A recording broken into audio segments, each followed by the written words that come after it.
कोणी कुबड्या घेऊन तर कोणी वाकरच्या मदतीने चालत आलेले रक्तवाहिनीचे आजार, गँग्रीन, अपघातसह अनेक कारणांनी कोणी पाय तर कोणी हात गमावला आहे। अशा दिव्यांगत्वामुळे आयुष्यात निराशेचा काळोख निर्माण झाला। मात्र स्वतःच्या पायावर उभे राहण्याची, इतरांप्रमाणे हाताने काम करण्याची 172 दिव्यांगांच्या आयुष्यात नवी उमेद जागविली। त्यानिमित्त स्वातंत्र्य सेनानी आणि लोकमतचे संस्थापक संपादक श्रद्धेय जवाहरलालजी दर्डा उपाख्य बाबूजी यांच्या जन्मशताब्दी वर्षानिमित्त आयोजित मोफत कृत्रिम हातपाय जयपूर फूट बसविण्याच्या शिबिराचे जैन भवन वाशिम येथे लोकमत आणि साधू वासवानी मिशन पुणे यांच्यातर्फे शिबिर घेण्यात आले। याप्रसंगी जिल्हा पोलीस अधीक्षक बच्चन सिंह, डॉक्टर सिद्धार्थ देवळे, डॉक्टर विवेक साबू, डॉक्टर सचिन पवार, साधू वासवानी मिशनचे प्रोजेक्ट मिलिंद जाधव, जितेंद्र छाबड़ा, योगेश पाटील, मिशनचे सहाय्यक प्रकल्प प्रमुख सुनील ढगे, कृत्रिम हातपाय तज्ञ सलील जैन यांची प्रमुख उपस्थिती होती। मान्यवरांच्या हस्ते दीप प्रज्वलन करून शिबिराचे उद्घाटन करण्यात आले।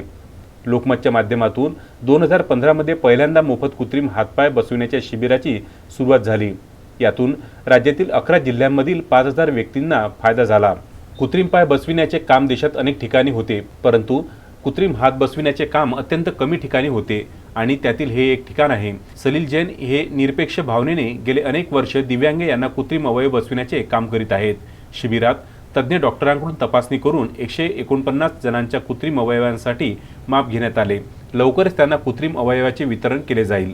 शिबिराच्या माध्यमातून ज्यांना कृत्रिम हातपाय बसविण्यात येईल त्यांना अगदी सायकल, रिक्षासह इतर वाहन चालवण्यापासून वजन उचलणे यासह दैनंदिन जीवनातील अनेक कामे अगदी सहजरित्या करणे शक्य होणार आहे। कृत्रिम पाय बसविल्यानंतर ते डोंगरही सर करू शकतो। या अवयवाच्या मदतीने ॲथलेटिक्स, खेळ आणि नृत्यामध्ये सहभागी सुद्धा होता येते, असे तज्ज्ञांनी सांगितले। शिबिरासाठी मिलिंद जाधव, सलील जैन, सुनील ढगे यांच्यासह जितेंद्र राठोड, शिव आणि सिद्धेश ज्ञानेश्वर पाटील आदींनी परिश्रम घेतले। मोहम्मद फारूक, विदर्भ न्यूज, खामगाव।